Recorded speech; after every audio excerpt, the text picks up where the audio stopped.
Hello and welcome back to our channel. So today in this video we will be discussing about how to log in Zoho HR account. So without wasting much of our time, let's get straight into the video. So to do this, all you need to do is simply open a web browser of your preference and type in the URL www.zoho.com.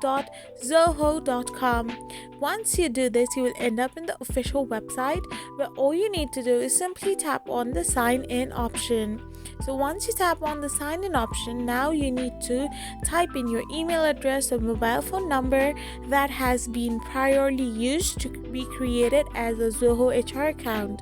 So once you type it in, hit the next button, or if you have not signed up or registered for it, simply tap on sign up now option. So once you do this, you will be logged in your Zoho HR account. I hope you found this video helpful, so don't forget to hit that subscribe button and do give us a thumbs up. We will be back again with these informative videos.